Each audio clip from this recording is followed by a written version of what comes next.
Facebook wants to throw out antitrust suits against them that's saying they're a monopoly with their acquisitions of Instagram and WhatsApp. And today we're going to talk real quick about why they are saying this is not right and the defense they're making as a free social network. Defining the market is a key point to look at here. Company spokesperson Christopher Segros said, "You only have to look at your phone to know that the government's assertion that Facebook monopolizes personal social networking services doesn't make sense. The government ignores these realities and attempts to rewrite history with its unprecedented lawsuit." Now, he's cited TikTok, Apple's iMessage, Snapchat, Twitter, YouTube, all these competitors to Facebook that they wouldn't fit into this definition of social networking. The FTC states, quote, "Do not say whether services that are mentioned in the complaint, like Twitter and Snapchat, and other well-known services that are not, like TikTok and Pinterest, amongst many others, are included in or excluded from the market."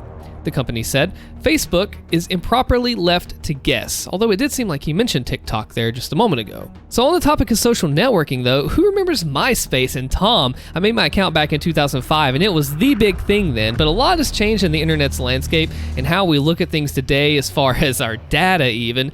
And I would even venture to say that MySpace still used it back then, over, almost a decade and a half ago. That's 15 years. See, the thing is that Facebook has basically said that they waited too long to call them out. They acquired Instagram in 2012 and WhatsApp in 2014, so now they're saying, hey, why didn't you guys do this back then when we first got these instead of waiting till now, 7, 8, 9 years later? Why'd you wait? You should have done it then.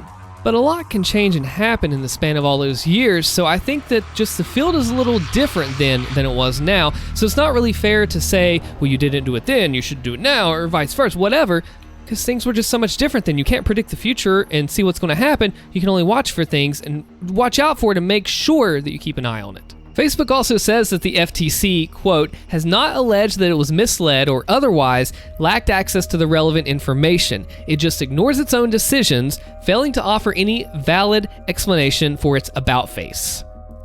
Wow. So there's two things that courts commonly use to determine a monopoly: raising prices and restricting output.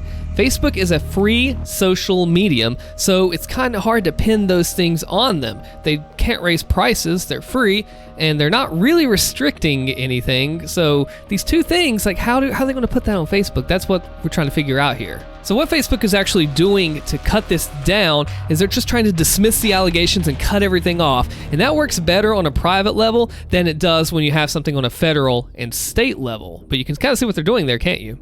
Now, this can still add a year to the litigation, which sounds like a long time, but in reality, it's not that much. And the district judge who is overseeing this case in D.C. will probably schedule a hearing on the motions before issuing his decision. The FTC and the states will respond next month. Do you think Facebook is in the right or the wrong here? Be sure to comment below. Let me know what you think and subscribe to the channel if you like news videos like this. I'm Austin. See you later.